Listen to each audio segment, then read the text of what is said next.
Buen día, jóvenes. Iniciamos el momento de la geografía, dirigida siempre por su profesor Carlos Sánchez de Perú. Esta breve exposición es para el Colegio Sistema Mayor San Marcos. Se refiere básicamente el tema número 5, actividades económicas, primera parte, para los alumnos del tercer año de secundaria. Bien, jóvenes, en primer lugar hay que entender que las actividades económicas se denomina así a las diversas actitudes, acciones que tomamos nosotros para poder satisfacer nuestras necesidades o tener un bienestar propio, mediante básicamente la producción de algo, el intercambio comercial o el mismo consumo. Son actividades económicas que realizamos a través de nuestra vida y aprovechando los recursos. En este campo hay que recordar, jóvenes, que hay tres aspectos, digamos así, o tres sectores que se conocen en la economía. El sector primario, por ejemplo, que es el extractivo. El extractivo, ¿cuál es el extractivo? La minería, por ejemplo, ¿no? En los primarios, el extractivo, la minería. El productivo, ¿cuál sería? El productivo, la agricultura, la ganadería, la pesca, la caza, la tala, ¿no? Por ejemplo, sería en ese caso la parte productiva. El sector secundario, ¿cuál viene a ser el secundario? Las transformativas como por ejemplo la parte industrial, ¿no? Que ya transforma los productos, o la parte de construcción, ¿no? La parte de construcción también es un punto secundario. Luego tenemos el área, llamamos así sector terciario, como está en la gráfica, el terciario, que se refiere mayormente a actividades, el terciario, actividades como el comercio, que es el intercambio, ¿no? De productos o bienes por una remuneración económica, los servicios, y a veces servicios que usamos a nivel profesional, semiprofesional o socialmente, ¿no? Las agencias financieras, los campos administrativos, eh, personales. Cuando se refiere a personales es cuando usamos nuestros recursos intelectuales, profesionales, para lograr ingresos propios. Culturales, cuando aprovechamos una serie de habilidades, ya no, digamos, intelectuales, sino habilidades para mostrar ciertos campos como el turismo. La parte cultural también se refiere a dibujos, habilidades propias de una persona también.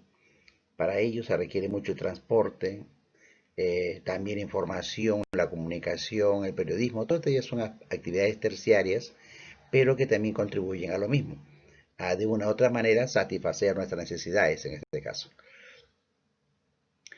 Ahora, otro punto es clasificación de los recursos naturales. Eh, todos los elementos que existen en la naturaleza, todo sirve de una u otra manera para satisfacer nuestras necesidades. Nosotros más bien aprovechamos los recursos, pero no lo hacemos a veces de una forma ordenada, lo hacemos muy depredadoramente o a veces contaminante, indiscriminada, y entonces ahí ocasionamos problemas. Entonces eso es lo que a veces tenemos problemas con la reposición.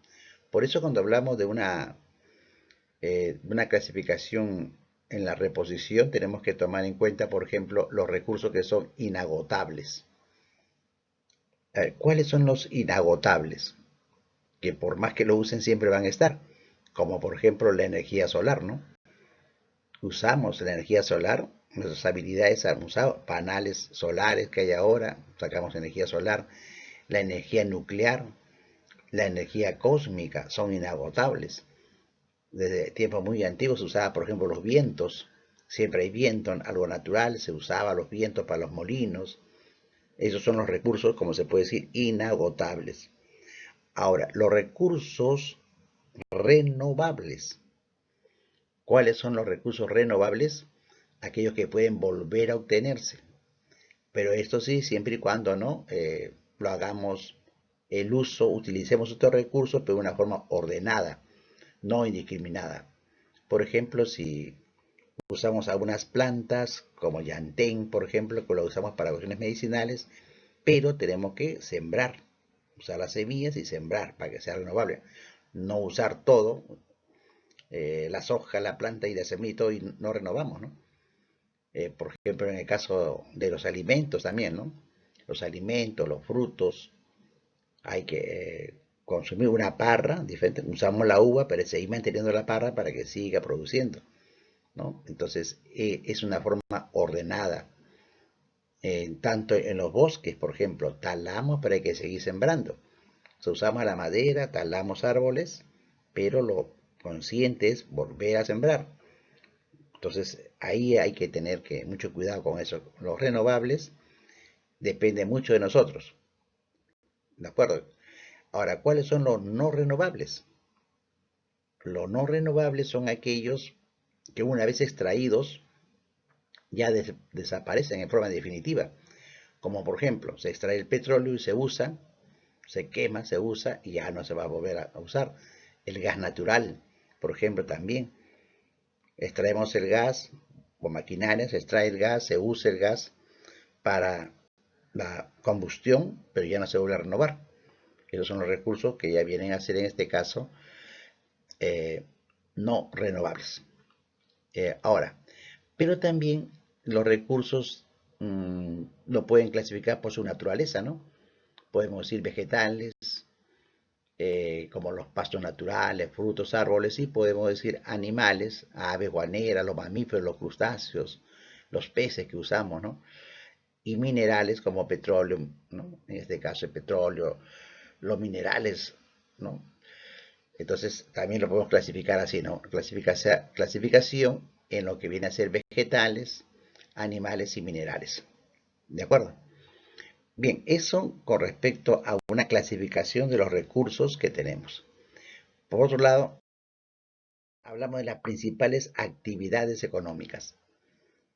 En las actividades económicas, les menciono aquí en forma general. Por ejemplo, el sector agropecuario. En el sector agropecuario, tenemos que hablar sobre todo lo que es la agricultura. Vamos a ver más adelante, en capítulos más adelante, cuando hablemos sobre la agricultura como una actividad económica que usamos los recursos, los suelos, muy bien, pero que tiene ciertas limitaciones. Por ejemplo, en la costa, ustedes saben que tenemos 52 ríos, hay 52 valles que son utilizados. Hay buenas tierras de cultivo, pero debido a la tecnología, hemos hecho acueductos, hemos hecho reservorios de agua, canalizaciones para sacar provecho en la costa, ¿no? En la costa de los... Por eso que se dice que acá en la costa tenemos una agricultura de alta productividad, porque es tecnificada, predominan los cultivos industriales, es intensiva. Cuando se dice que es intensiva, es porque se ha usado la tecnología para poder utilizar mejor los productos. ¿De acuerdo? Esa es una agricultura intensiva que se llama así. En la costa mucho es. En cambio en la sierra, en la región andina, las tierras son de dos tipos. Hay tierras de regadío y tierras de secano. Tierras de regadío cuando hemos usado canales, desviamos los ríos para poder utilizarlas. Y tierras de secano que solas, por sí solo, produce. No hay necesidad de una tecnología ni una canalización que hayamos hecho. Entre las características de la agricultura en la sierra van a ver ustedes que es más extensiva. Hay baja producción porque carece de una tecnología. La agricultura no está muy desarrollada, por eso se dice que es mayormente extensiva. Ojo, extensiva cuando no se usa tecnología apropiada. Es más, la naturaleza están, se puede decir, expuestos a la lluvia, ¿no? Esperan que llueva para poder regar, no hay canalización, entonces es muy extensiva. No hay una mecanización agrícola actualmente así toda la serranía. Además, se puede decir, hablemos del campesinado, los productores no tienen conocimiento y experiencia de comercio, no tienen mucha experiencia todavía comercial y mayormente se dedican al consumo, o sea, a hacer productos de consumo interno, alimentos básicos, de pan llevar que le llaman.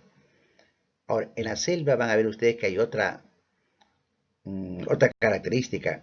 En la selva, ahí se producen más productos industriales. En la selva alta, por ejemplo, se desarrolla mucho la agricultura. En la selva baja se practica, pero la agricultura en la selva baja tiene problemas por las inundaciones. La falta de vía de comunicación, ¿no? Y el desgaste de los suelos por las fuertes lluvias que hay es lo que perjudica el desarrollo de la agricultura en la selva. Pero de todas maneras destaca, ¿no? Por ejemplo, el maíz, la soya, el maní, el café, la yuca, ¿no? Y aparte los árboles madereros, es lo que favorece.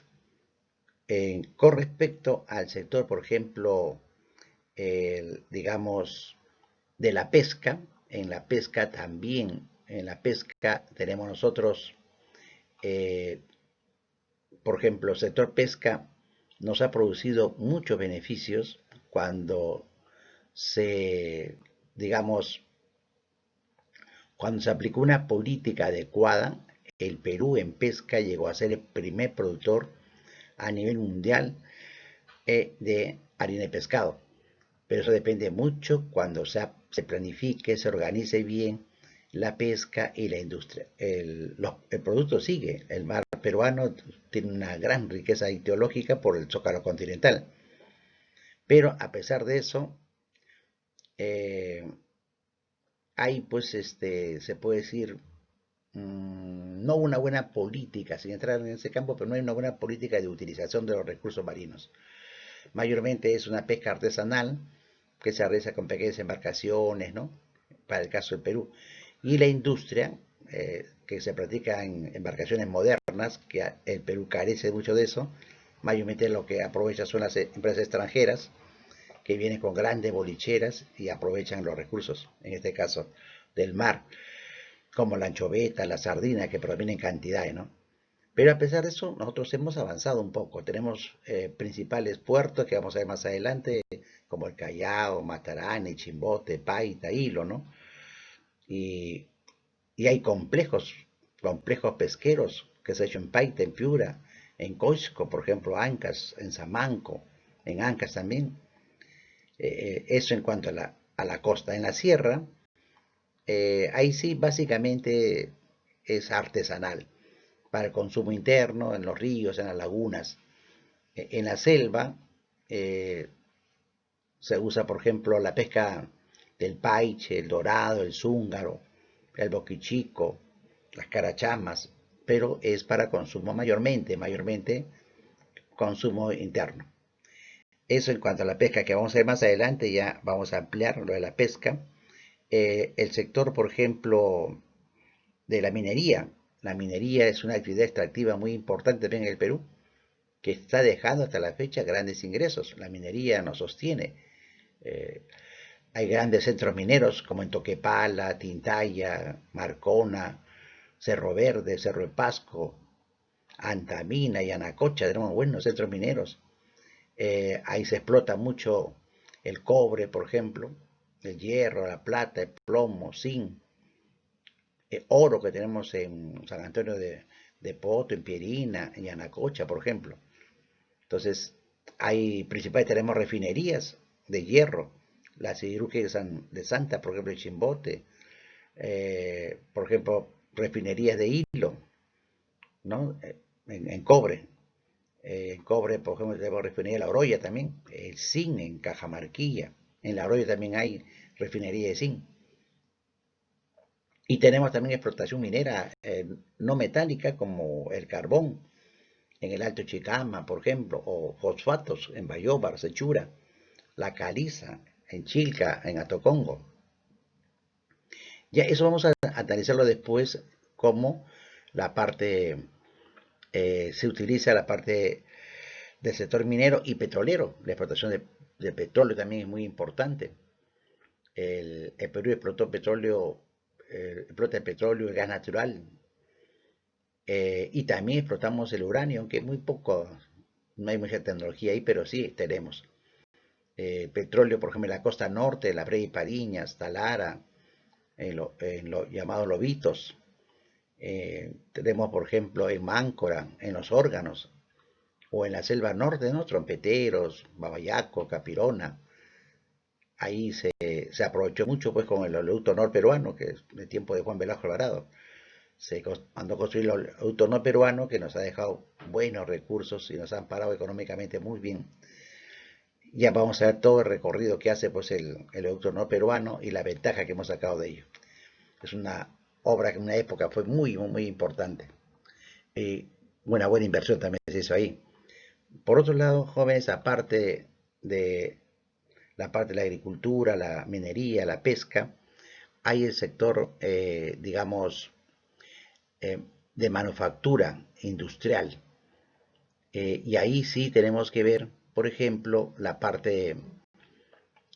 industria de transformación de la materia prima en productos que sean necesarios para el Perú y para exportar también. En el Perú, en el sector de manufactura, tenemos industrias que se pueden definir, industrias, por ejemplo, transnacionales e industrias nacionales, las que se dedican solamente para producir para el Perú internamente y las que para exportar, produce para exportar.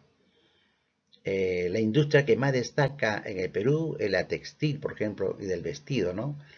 La otra industria alimenticia también ha destacado bastante, la industria de productos químicos, con la siderúrgica, la industria de construcción, la industria metalúrgica, siderúrgica, y como le dije al principio, la industria de pescado, ¿no? También, muy poco, pero de todas maneras se puede mencionar la industria, en este caso, editorial. La editorial también, industria editorial de libros y materiales, ¿no?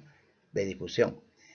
Entonces, esa es la industria que tenemos en cuanto a la parte industria y manufactura. Y tenemos un sector que también es importante, el sector turismo, ¿no?